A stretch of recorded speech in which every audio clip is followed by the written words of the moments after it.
श्रीगुरुभ्यो नमः। ॐ नमो भगवते वासुदेवाय। ॐ श्रीकृष्णाय परब्रह्मणे नमः। अथ एकसप्ततितमं दशकं केशिवधवर्णनं व्योमासुरवधवर्णनं च। यत्नेषु सर्वेष्वपि नावकेशी केशी स भोजेशितिरुष्टबन्धुः त्वां सिन्धुजावाप्य इतीव मत्वा सम्प्राप्तवान् सिन्धुजवाजिरूपः। गन्धर्वतामेष गतोऽपि रूक्षैः नादैः समुद्वेजितः सर्वलोकः भवद्भिलोकावधिगोपवाटीं प्रमद्य पापः पुनरापतत्वाम्।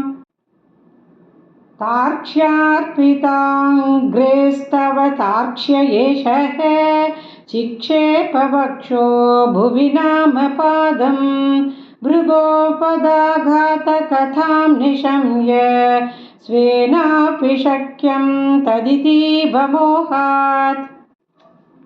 प्रवञ्चयन्नस्य खुराञ्जलं त्राक् अमुञ्च चिक्षेपित दूरदूरं सम्मूर्छितोऽपि द्युतिमूर्छितेन क्रोधोष्मणा खादितुमादृतस्त्वाम्।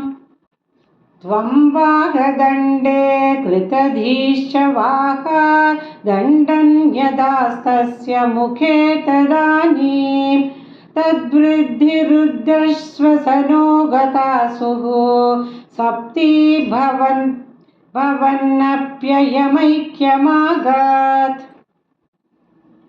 आलम्बमात्रेण पशोऽसुराणां प्रसादके नूत्न इवाश्वमेधे कृते त्वया हर्षवशात् सुरेन्द्राः त्वां तुष्टुवुः केशव नामधेयम्।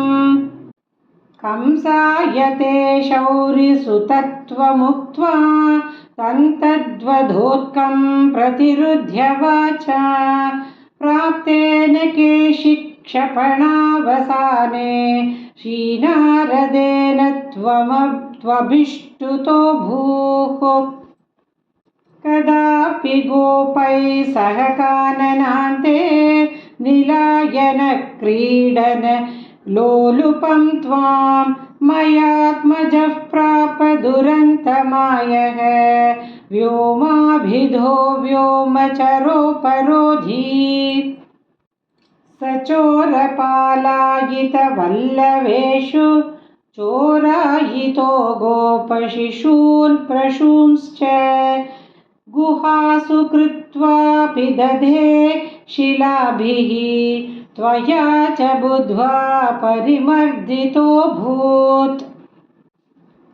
एवं विधैश्चाद्भुतकेलिभेदैः आनन्दमूर्च्छा मतुलां व्रजस्य पदे पदे नूतय नयन्न सीमां परात्मरूपिन् पवनेशपायाः।